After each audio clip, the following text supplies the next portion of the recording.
Apa kelebihan puasa pada hari Arafah?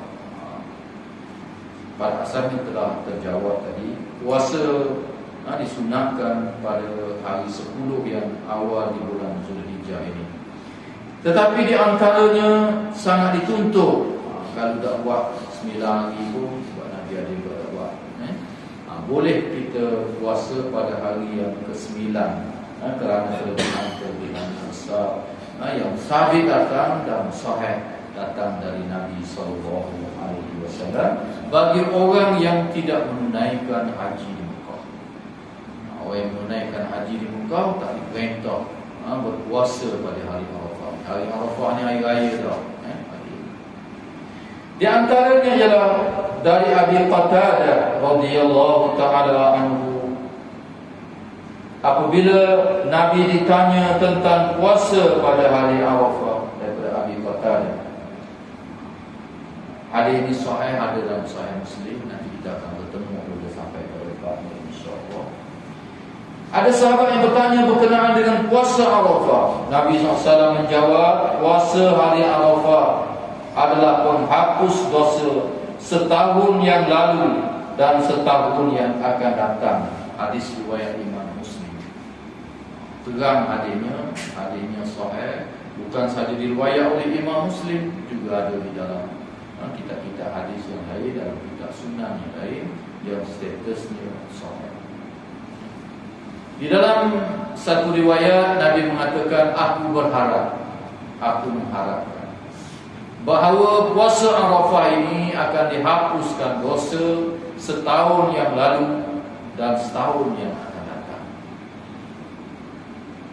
Saya acap kali menyebut bahawa menjadi satu kaedah dalam ilmu hadis, jika sekiranya kalimah pengharapan ini daripada Nabi ataupun daripada Tuhan, maka dia adalah suatu, kalau daripada Tuhan dia panggil litahfid dengan makna suruti.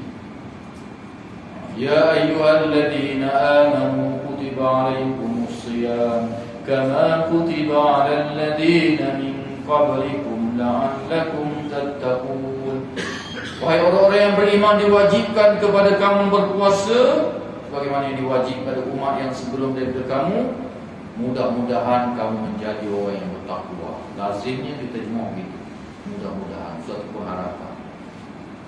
Tetapi pengharapan daripada Allah ini dipanggil litahqiq, bukan dengan makna mudah-mudahan.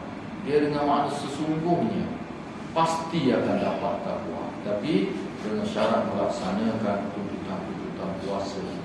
Begitulah juga dengan pengharapan daripada Nabi SAW, pasti dia adalah suatu pengharapan yang benar.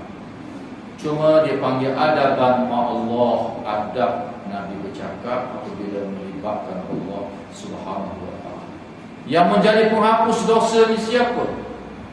Allah, bukan Nabi. Allah yang menghapus dosa.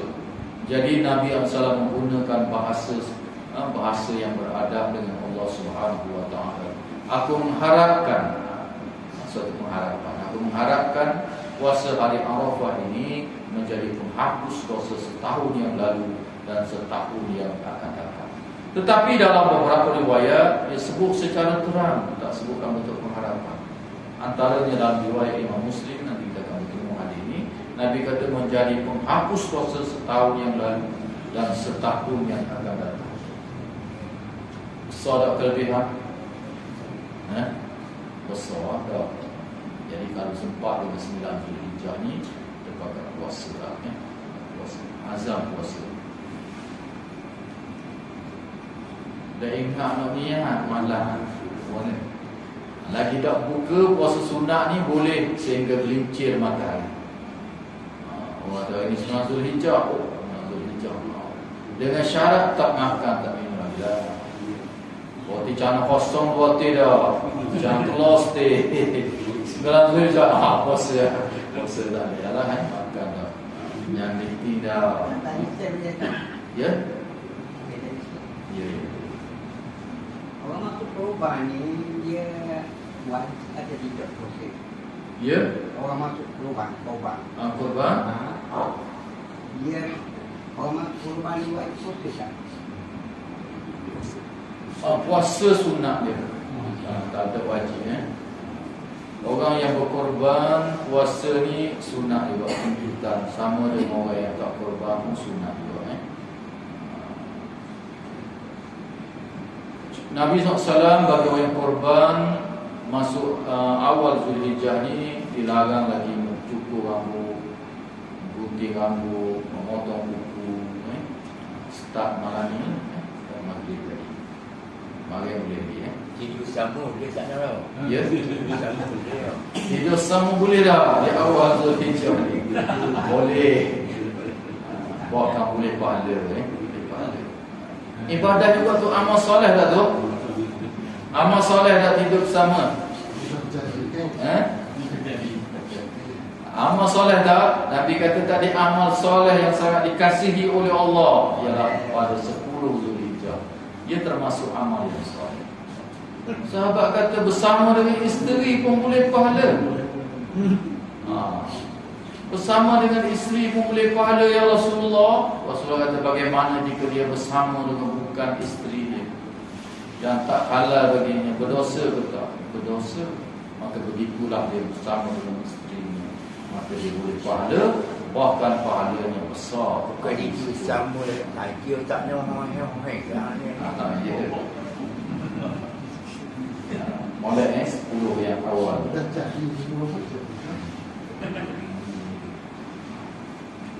Ada aku dah lagi pula. Jadi termasuk 10 yang di hari Arafah itu juga hadis Muslim daripada Aisyah saya sebut tadi, Nabi kata hari yang paling banyak Allah Subhanahu Wa Taala merdekakan hamba-Nya pada hari Arafah. Tidak ada hari lain yang lebih banyak Allah merdekakan hamba daripada api neraka melainkan hari Arafah. Olehlah kita berpuasa pada hari itu, moga-moga kita mendapat keampunan dari Allah Subhanahu Wa Taala dosa setahun yang lalu, setahun yang akan datang.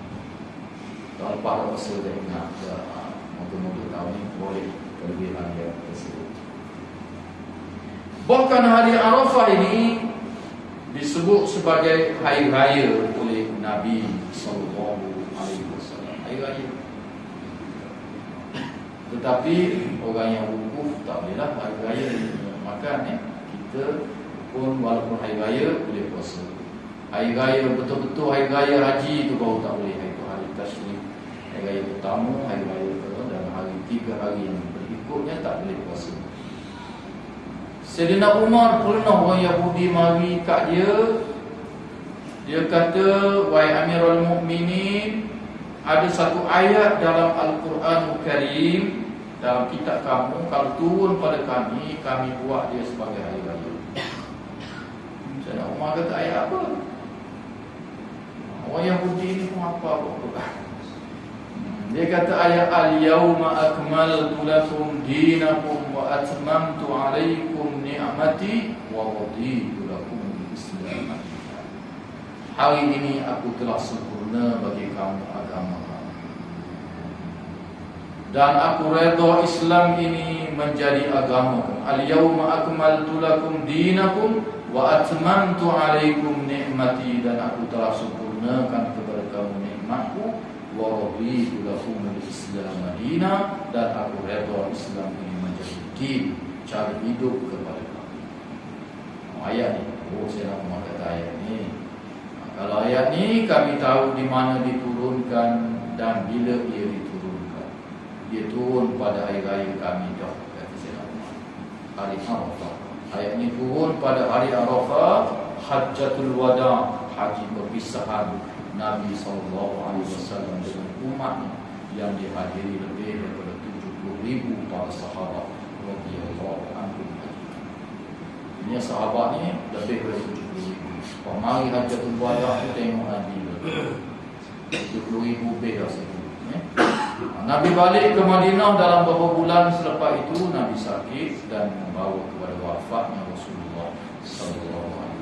Dan itulah ayat yang paling akhir diturunkan oleh Allah Subhanahu Wa Taala, iaitu Al-Quran 30 juz penutup. Al-yawma akmaltu lakum.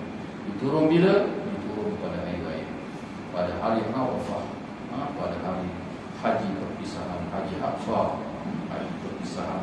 Di antara Nabi dengan umat. Selepas itu Nabi tak menunaikan lagi haji bersama dengan umat. Artinya hari Arafah adalah hari yang sangat besar sekali di dalam ajaran Islam, dan disuruh kita melakukan amal ibadah yang berbagai, termasuklah puasa. Termasuklah bagi orang yang berkemampuan ingin pahala lebih, ganjaran lebih, boleh berpuasa sepanjang 9 hari. Bagi orang yang tak menunaikan ibadah haji di awal bulan Zulhijjah ini, puasa tak agak kerja panas begitu-begini, buatlah amal-amal soleh yang lain, tak kiralah amal yang apa, zakat pun cantik bagi, sedekah sunnah pun cantik bagi, tolong orang pun baik, apa sahaja yang dikatakan amal yang soleh, maka dia adalah sangat besar pahala dan ganjarannya di sisi Allah jika sekiranya kita melakukan di awal bulan Zulhijjah. Sekali itulah kuliah kita pada malam ini. Masuk insya-Allah pada malam ini ada solat ajar, dan sekali itu saja kuliah kita. Ada